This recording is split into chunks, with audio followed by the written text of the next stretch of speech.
મુખ્યમંત્રી ભૂપેન્દ્ર પટેલે ગોધરા નજીક ઓરવાડા ખાતે 150 બેડ ધરાવતી પંચમહાલ, દાહોદ અને મહીસાગર જિલ્લાની સૌથી મોટી આરોગ્યમ કેન્સર અને સુપર સ્પેશિયાલિટી હોસ્પિટલનો દ્વારકેશલાલજી મહારાજની ઉપસ્થિતિમાં પ્રારંભ કરાવ્યો છે।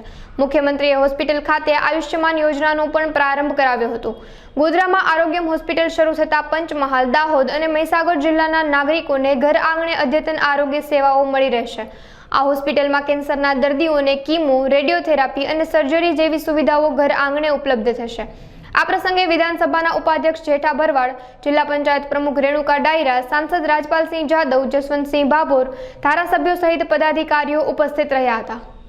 આજે હોસ્પિટલ આરોગ્યમ કેન્સર અને સુપર સ્પેશિયાલિટી હોસ્પિટલનું ઉદ્ઘાટન થયું છે।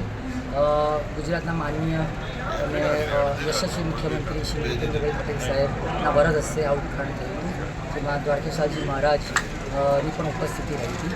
સાથે સૌ રાજનૈતિક મહાનુભાવો પણ સ્ટેજ પર ઉપસ્થિત રહ્યા હતા।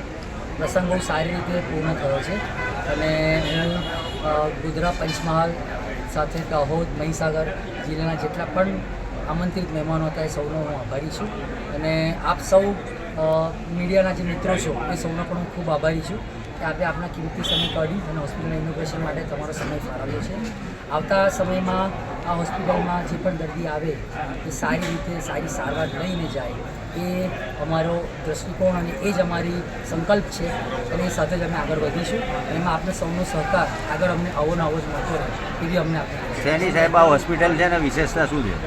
હોસ્પિટલમાં આપણે જોયું હશે કે આપણે આયુષ્યમાન ભારત યોજના પણ ચાલુ કરી છે અને સિવાય જે મેં કીધું તે પ્રમાણે modular operation theatre, radiotherapy, chemotherapy બધી સારવાર આપણે એની અંતર્ગત કરવાના છીએ। આવતા વીકમાં એ બધું ટ્રીટમેન્ટ ચાલુ થઈ જશે તો જે પણ દર્દીઓને જેની જરૂર લાગતી હોય એ સૌ એનો લાભ મળશે।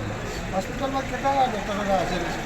હોસ્પિટલમાં ટોટલ 14 ડૉક્ટરની ટીમ છે, એમાંથી રોટેશનમાં ગણી તો 8 ડૉક્ટર તો હાજર થયા। Okay sir, thank you.